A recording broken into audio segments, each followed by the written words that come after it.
Assalamualaikum warahmatullahi wabarakatuh. Perkenalkan, nama saya Harisa Ninda Siti Ramadhani dengan nomor urut 14. Assalamualaikum warahmatullahi wabarakatuh. Perkenalkan, nama saya Kalda Nurmeda, nomor hadir 18. Assalamualaikum warahmatullahi wabarakatuh. Perkenalkan, nama saya Mayanda Ahmad Darmawan, nomor hadir 22. Assalamualaikum warahmatullahi wabarakatuh. Perkenalkan, saya Nada Syifa Fasya, nomor hadir 31. Pada kesempatan kali ini, kami dari kelompok 8 pertemuan 6 akan mempresentasikan paper resume subbab prediksi resiko reputasi. Baik, selanjutnya perlu diketahui, hampir setiap resiko reputasi dapat diprediksi. Ada sangat sedikit perusahaan yang mengatakan sama sekali tidak ada cara untuk memprediksinya. Tingkat keparahan resiko, kecepatan perkembangannya, dan faktor rumit yang terkait dengannya, semuanya bisa mengejutkan atau mengkhawatirkan. Subbab yang pertama adalah radar resiko reputasi eksternal dan pemindaian cakrawala. Memiliki radar resiko eksternal yang disetel dengan baik adalah tujuannya. Maka, pemindaian cakrawala adalah kemampuan yang memberikannya. Pemindaian cakrawala membantu organisasi untuk mengidentifikasi risiko atau peluang strategis, operasional, dan reputasi yang muncul dalam jangka pendek hingga menengah. Sebagai bagian dari kemampuan pemindaian cakrawala, organisasi harus terus memantau dunia luar untuk informasi tentang masalah saat ini atau yang mungkin terjadi. Seperti yang terjadi dalam masalah pencurian data pengguna marketplace online. Setelah kebocoran data pengguna Tokopedia, kini perhatian mengarah ke Bukalapak. Bukalapak sudah membaca, memahami, atau mendengar masalah yang berkembang dalam organisasi. Dengan begitu, Bukalapak telah mengidentifikasi resiko atau peluang strategis, operasional, dan reputasi yang muncul dalam jangka pendek hingga menengah. Selanjutnya, subbab 2. Radar resiko reputasi internal. Radar resiko internal merupakan penilaian reputasi diri yang memiliki kemampuan untuk memprediksi keputusan produk, strategi, dan tindakan yang akan diambil untuk menghindari resiko reputasi. Seperti yang terjadi dalam masalah pencurian data pengguna Bukalapak.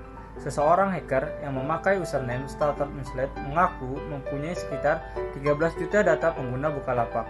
Intan Wibisono, Kepala Komunikasi Bukalapak, kepada The Jakarta Post mengatakan bahwa Bukalapak memonitor dan mencatat semua orang yang masuk, membaca, mengganti, atau menghapus datanya. Bukalapak juga telah melindungi data pengguna dengan multi-layer protection system dan Bukalapak telah mengimprovisasi security-nya. Selanjutnya akan dilanjutkan oleh rekan saya Harisa Ninda. Selanjutnya, saya akan menjelaskan mengenai kaitan antara subbab menganalisis reputasi dengan studi kasus. Memprediksi bahwa sesuatu bisa terjadi tidak ada artinya kecuali jika disertai dengan penilaian tentang apa artinya jika itu benar-benar terjadi. Dalam kasus bocornya 13 juta data pelanggan pada Bukalapak yang dijual di forum hacker ini, ternyata data tersebut merupakan data yang diambil pada tahun 2017. Data breach merupakan jenis pembobolan data yang dapat merugikan bisnis maupun konsumen dengan berbagai cara.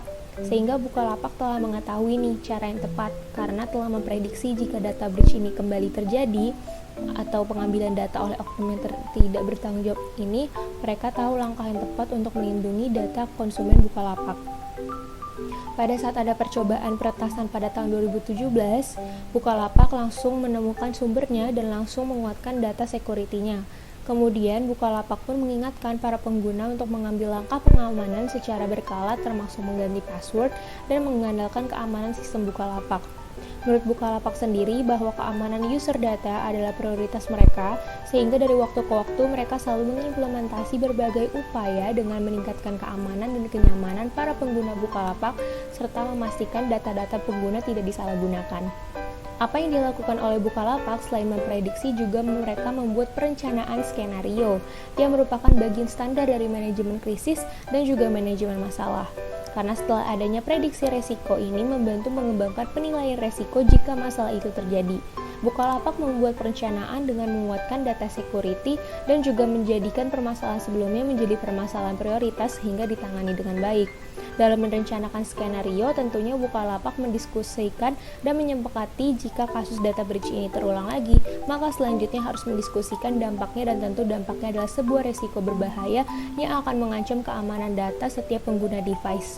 Setelah mengetahui dampaknya, lalu membuat upaya atau tindakan preventif untuk mencegah terjadinya data breach tersebut. Baik, selanjutnya subbab mengenai penilaian resiko reputasi.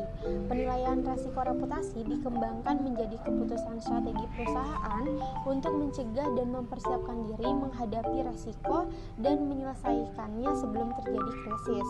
Dalam pendahuluan, penilaian resiko reputasi dilihat secara rinci. Selanjutnya adalah konteks, daftar resiko, hingga peluang diulas dalam penilaian resiko reputasi. Terkait hal ini, salah satu perusahaan unicorn, yakni Bukalapak, mengatakan ancaman peretasan dalam industri teknologi digital ini selalu ada. Artinya, setiap perusahaan teknologi digital sudah memprediksikan resiko terkait adanya peretasan.